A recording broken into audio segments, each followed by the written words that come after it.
Hey everybody, welcome to Lore Friday, and today we're going to be talking about the 9th level adventure for Candlekeep Mysteries, which is called Candlekeep Dekonstruction.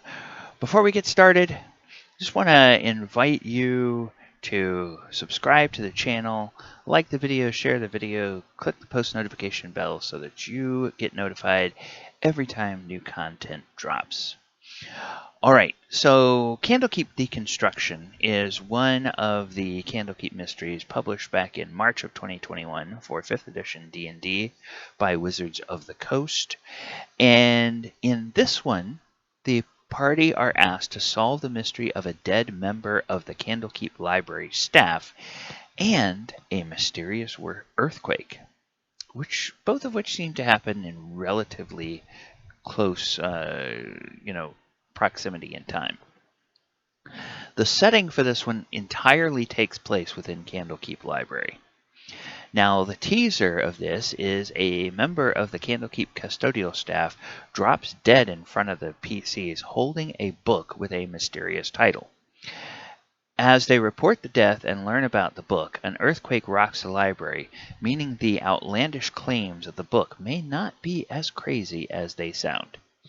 Now, the book is called Candlekeep Dekonstruction, and it's curiously spelled because the writer of the book came from a school of thought that the letter C should never be used for the hard K sound, and that the letter K is the only appropriate letter for that sound. So they spell Candlekeep with a K at the beginning, and they spell deconstruction with 2 Ks instead of the Cs. All right, so this book, Candlekeep Dekonstruction, provides plans and diagrams as well as convoluted information which indicates that one of the towers of the library, which has a very curious name called the Barn, is actually not a simple tower, but it's a functional rocket that can be launched up into the air and perhaps all the way into outer space. So the synopsis is that a member of the Candlekeep custodial staff dies within feet of the NPC. He is holding this book by an eccentric author who claims one of the towers of the library is actually a machine that can fly into space. And as they go to the Avowed to report the death, the Avowed explain, "Oh no, that's impossible. That's crazy talk." Well, while they do, an earthquake shakes the entire library, and then smoke rises from the ground near the tower that's indicated in the book. So the earthquake, as it turns out, was caused by test firing the engines on the rocket, which, yes, it really is a rocket, and it really has engines. And that test firing triggers a 60-minute timer in-game that will then see the tower launch at the end if the PCs don't intervene in time. So because the timer is in an automatic mode, the PCs may wind up getting launched if they are inside the tower, or they could get incinerated by the rocket engine if they are under the tower and under the engine nozzles when the timer ends. So this adventure is kind of a madcap chase where the party is trying to chase around the members of a crazy cult around this tower and trying to determine how to disable the rocket before it launches. It really kind of has the feel of kind of an old Keystone Cops or Three Stooges type of movie. So if you like adventures that have a lot of humor in it, this is a good adventure for you, because there are quite a bit of humorous things all the way down to the nicknames that the leader of this cult, in air quotes, has given to his followers, as well as all of the crazy shenanigans that the cultists are doing during this story. If the rocket launches, there are two possibilities. Either it goes up into the air and it successfully enters orbit, or it crashes. Now, if the directional controls were not adjusted before launch, the tower will fly up into the air and eventually enter a perpetual stable orbit around the planet of Toril. And magical wards on the tower will ensure there's enough air for occupants to breathe and that there is artificial gravity. However, the only food on board is what the cultists stashed prior to launch, and any food that the PCs brought with them. And there's not a way of bringing the rocket down, successfully or otherwise. If it goes into orbit and it gets into orbit, it's staying there. It's not coming out of orbit. So unless the PCs can find a way of getting out of the rocket without dying in the vacuum of space, or does space have a vacuum in your version of D&D multiverse? Maybe it doesn't. Maybe they can just open a door and climb out of it. But then they have to deal with how to get back down to the ground. Because if they jump off, well, they're in orbit too, and they're just going to keep flying around in orbit. So somehow they have to figure out how they're going to get back down to the ground. And they're only 9th level, so they probably don't have teleportation themselves. Maybe they know somebody that has teleportation. Maybe you can stash a scroll of teleportation somewhere on there that they could use. Who knows? Whatever. As I said, there's apparently no way to safely land the rocket once it's achieved orbit. Now, if the directional controls, on the other hand, were adjusted prior to launch, the rocket crashes somewhere on Toril. DM's choice of where this happens. And everybody inside the rocket automatically takes both the appropriate falling damage and also takes a boatload of fire damage from the subsequent explosion. If anybody's also on the ground nearby, they're also going to take explosion damage. So if somebody screws with the controls and this thing launches, even at 9th level, characters are probably not going to survive that. It's probably going to be enough damage with one, from one source that it will just outright kill them. So, whatever you think about that. The launch also causes collateral damage to anybody below the tower or who's in the courtyard outside of the tower. Now get this, anything without immunity to fire damage is pretty much immediately dead because they take 24 D10 fire damage. And if the PCs are on the rocket and have not strapped themselves down, they will take continual bludgeoning damage every round during the rocket's ascent to orbit until or unless they can get secured somewhere so they're not being tossed around by the shaking and vibration of the machine. So keep that in mind.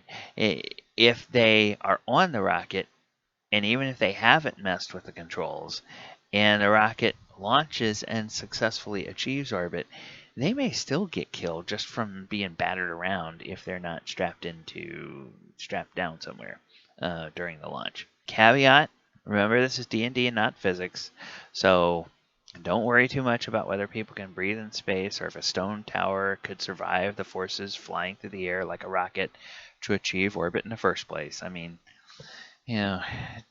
please make sure you don't try to run this with mechanical engineers that cannot separate fantasy from their day job.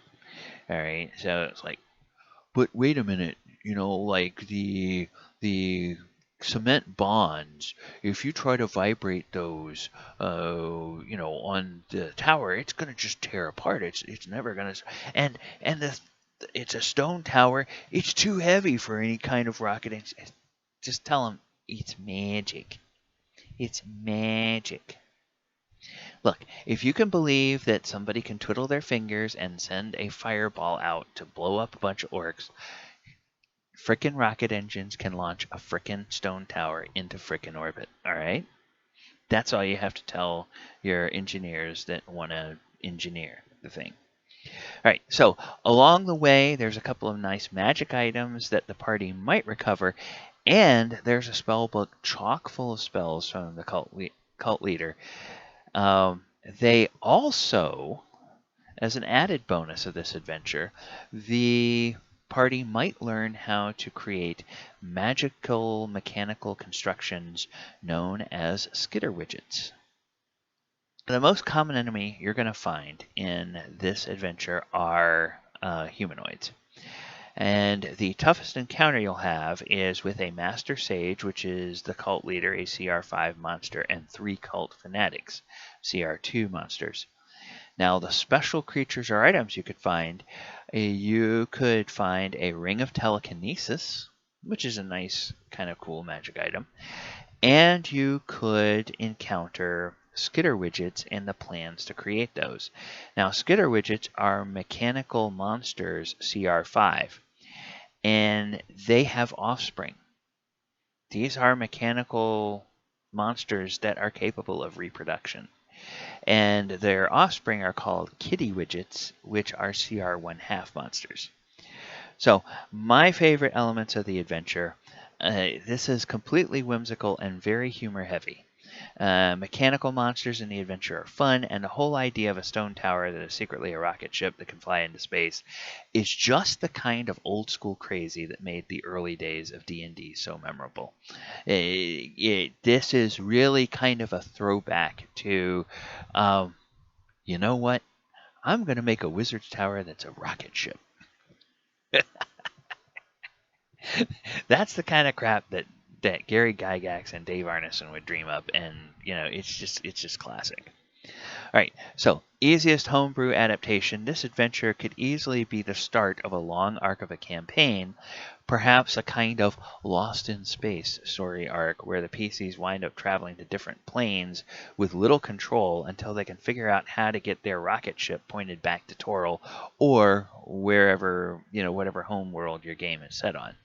Of course, there's not much information given on how the ship is supposed to land, so as the DM, you get to figure that out and make that up for yourself. Can you use this with other editions? The humanoids are all standard, so you can replace them with similar NPC monsters. Every adventure, they do a little bit of wrinkles on what the different NPC monsters are called, and you can just find something of the appropriate challenge rating from whatever edition of D&D you're running and swap those out. Now, the Skittle widgets and Kitty widgets are unique, but you could probably find either constructs that have a similar challenge rating or giant insects that have a similar challenge rating and just reskin those as the Skittle widgets and Kitty widgets. All right, so that is going to do it for our look at this particular adventure, Candlekeep Dekonstruction. Now, next time we come back, we are going to be looking at Zikrin's Zephyrian Tome. Zikrin's Zephyrian Tome. I just love the way that one sounds. Zikrin's Zephyrian Tome. A nice adventure. That one is for 10th level characters out of Candlekeep Mysteries. All right, everyone. Thank you guys so much for stopping by. We hope you've enjoyed this. Once again, remember, if you like what we're doing, please subscribe to the channel, like the video, share the video, click the post notification bell, and we will see you next time on Lore Friday. Good night, everybody.